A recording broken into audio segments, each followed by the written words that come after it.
Hello, welcome to episode -4 of the LearningMeasure.tv podcast. I'm David Archer, owner of LearningMeasure.com and LearningMeasure.tv. As you saw last week, there were still problems with the whiteboard. We'll try to avoid using the whiteboard except for when using equations for the moment until we figure out a better way of doing the lighting. Little progress report of what's been going on. We got the RSS feed working. We've submitted this podcast to iTunes and Podcast Alley. We'll probably do a few more later this week. Basically, we're going to do this week is continue on with my author measurement related topic from last week. This will be the last week we do that, and next week we'll start with some more general things, and the idea I want to start next week is with antennas. We'll define some terms and measurements for antennas. So right into the feature part of this, we were going to do an interview this week, but the person who was going to interview didn't show up. We'll see how that goes next week. Anyway, first of all, I want to talk about measurement and metrology. Metrology is the science of measurement. It has nothing to do with the weather. You may have heard the term meteorology. Not related. Metrology is the science of measurement. And in the metrology world, there are international standards in the measurement world that are used to define terms and how you do certain things in measurement. A lot of these standards come from the International Standards Organization. In particular, there's two: ISO Guide 99, which is called the International Vocabulary of Basic and General Terms in Metrology, also known as the VIM, and ISO Guide 98, the Guide to Expression of Uncertainty in Measurement, also known as the GUM. Another related standard for calibration and testing laboratories is the ISO IEC 17025 standard, which is the general requirements for the competence of testing and calibration laboratories. So what we're going to talk about now are some terms that are those standards defined. Last week we talked about uncertainty. Well, this week we're going to the actual GUM definition of uncertainty is a parameter associated with the results of a measurement that characterizes the dispersion of the values that could be reasonably attributed to the measurand. So, again, like I said, it's a number that characterizes how far the measured value could conceivably be reasonably attributed to be from the true value of the measurement. And the ISO breaks uncertainties into two categories. Type A, you have Type A evaluations of uncertainty, which is a method of evaluation of uncertainty by the statistical analysis of a series of observations. Something like standard deviation might be or variance would be measures. In some cases it might be something like Allen variance or something else, some statistical measure of a series of observations. Type B evaluations of uncertainty. Method of evaluation of uncertainty by means other than by statistical analysis of a series of observations. In other words, anything that's not a Type A error is a Type B error. These terms have nothing to do with the older terminology of things like systematic errors and random errors. You could have Type A components that were systematic and random, or Type B components that are systematic and random. The other thing important in measurement is a concept called traceability. The VIM defines traceability as the property of the result of a measurement or the value of a standard, whereby it can be related to stated references, usually national or international standards, through an unbroken chain of intercomparisons, all having stated uncertainties. So the important things here is that traceability, the value of a standard or the result of a measurement is traceable. Sometimes people say that standards are, like measurement standards are traceable, or piece of test equipment is traceable. That's improper terminology. Only the result of a measurement or a value of a standard can be traceable.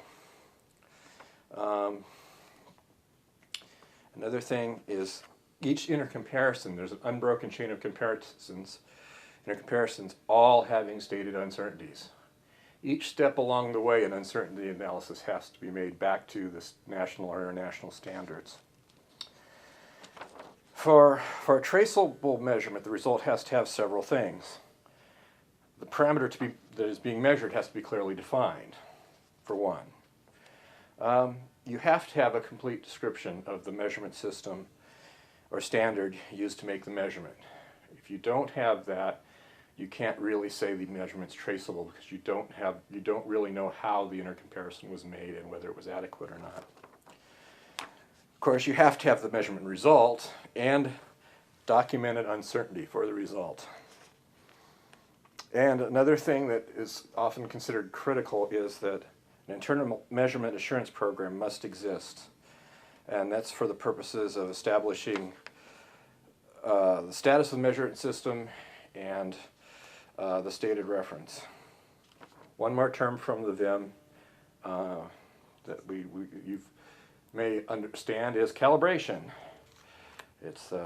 Calibration is defined as a set of operations that establish under specified conditions the relationship between values of quantities indicated by a measuring instrument or measuring system, or values reported by a material measure or reference standard, and the corresponding values realized by those standards. So calibration is establishing a relationship between what something measures and reference standards. Calibration is different from adjustment. Those are the definitions I wanted to go over.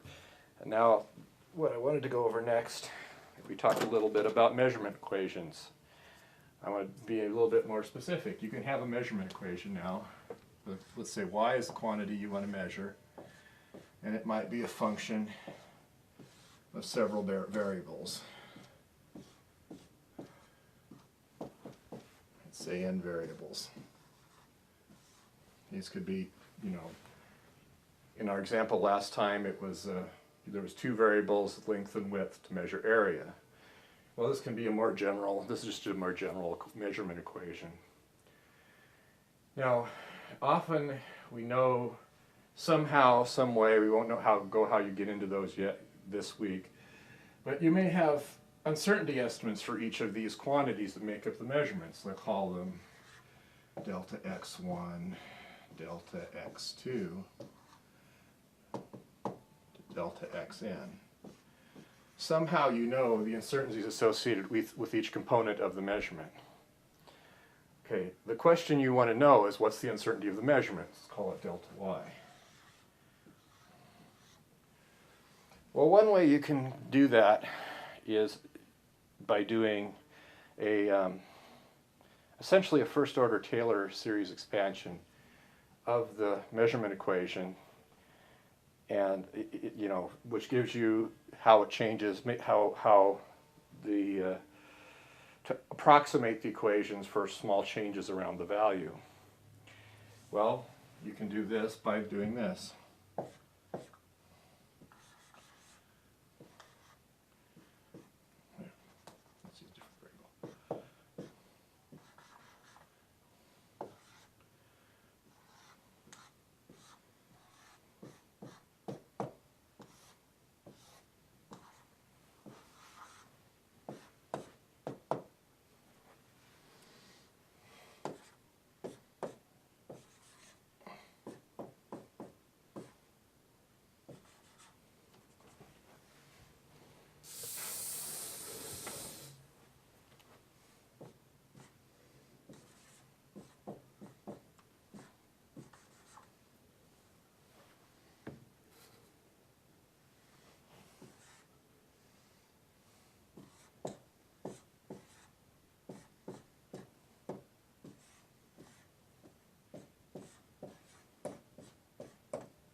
So what we have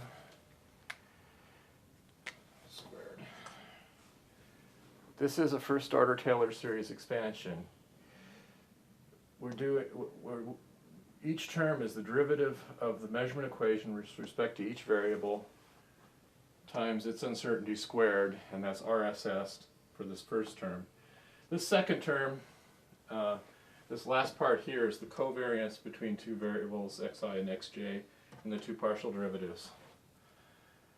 We're not going to deal with that here just because of time, but maybe in a later time we can go into how you deal with that. So a good estimate then for the uncertainty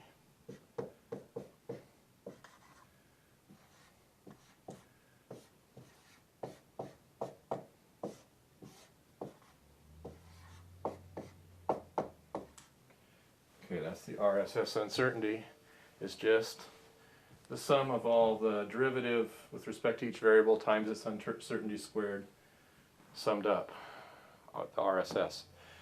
I'll give some examples next to make it easier to understand how this works.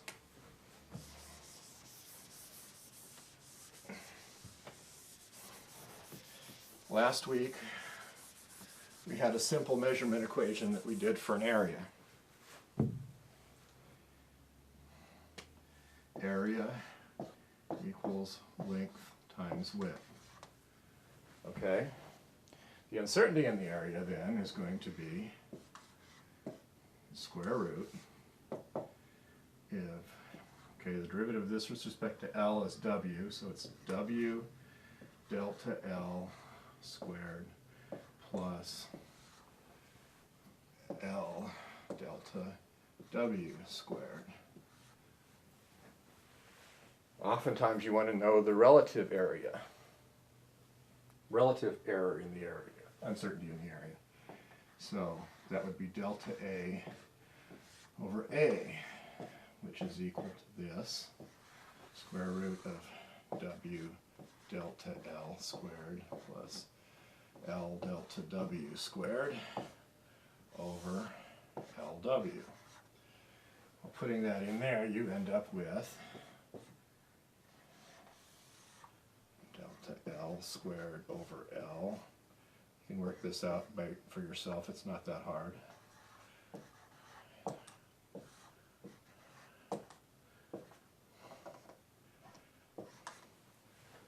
Or better yet, write it like this.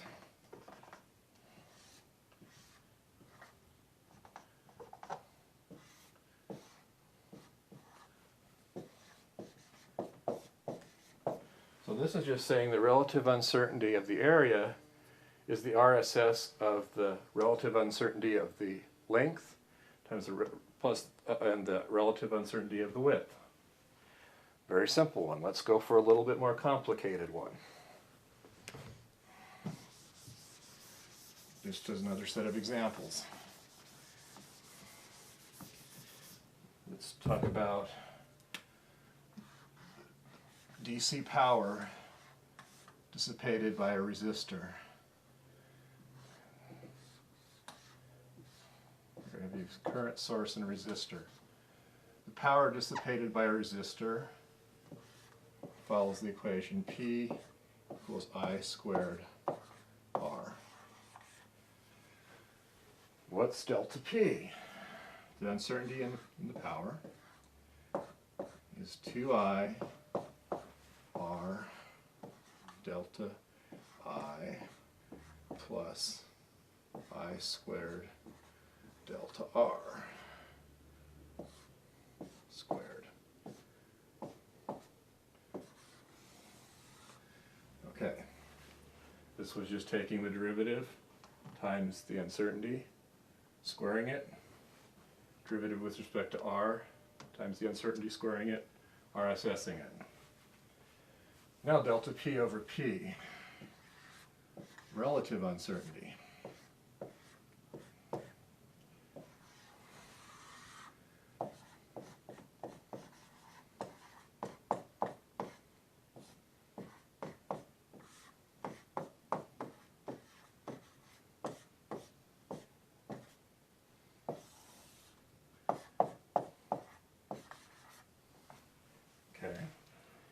just a little algebra, that becomes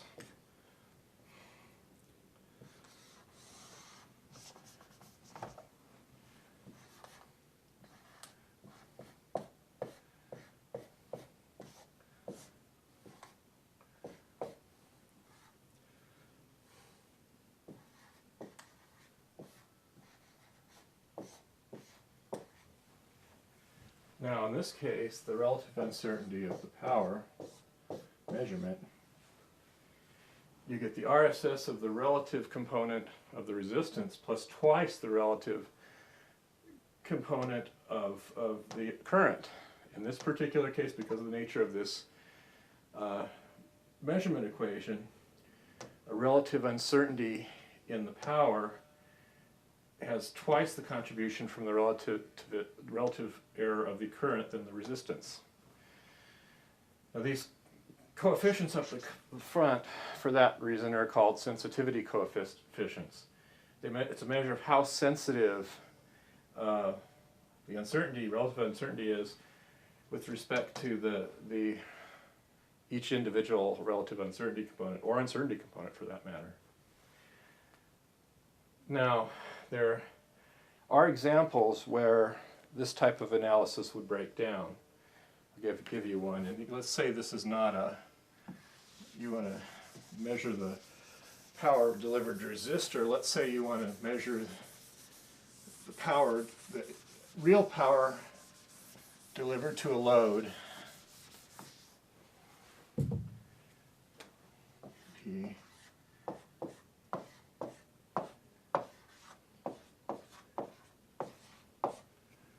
In this case, AC power, the power delivered, real power delivered, is the current times the voltage times the cosine of the angle between them. Let's look at the particularly interesting case of theta equal, you measured theta is equal to 90 degrees or pi over 2 radians. Okay. In that case, power is 0. Well, the uncertainty, if you do this first order uncertainty analysis, you get the power derivative with respect to I, delta I, cosine theta. There's 3 terms here, plus derivative with respect to V.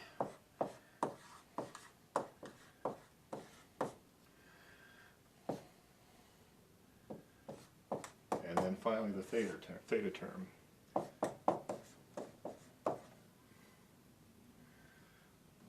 That's might be sine theta delta theta squared. Well, what does this tell you? Well, if that was actually the measured value, this term 0, this term 0, this term's really small. It may be for this case, a first order uncertainty analysis is inadequate. Now, the other thing that's really weird about this is if you look at the relative uncertainty, something really strange happens. And it's related to the fact that you're measuring 0.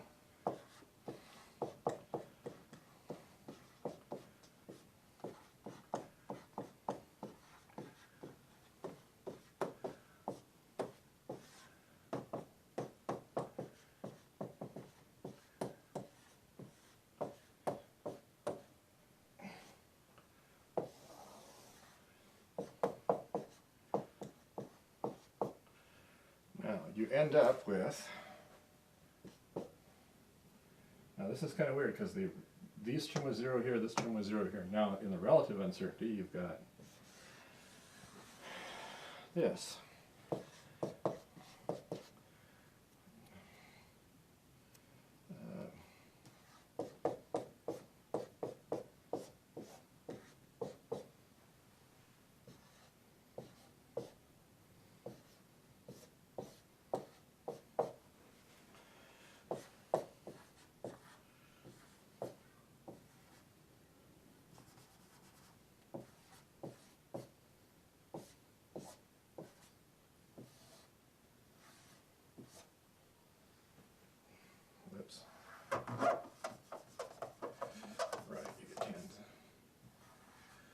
So you end up with this one term, tan theta, delta theta.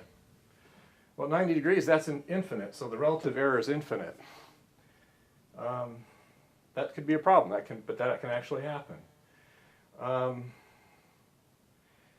Now, the reality of the situation is the relative error really is going to be very large. The fact that it's infinite is a result of just handling the first order terms.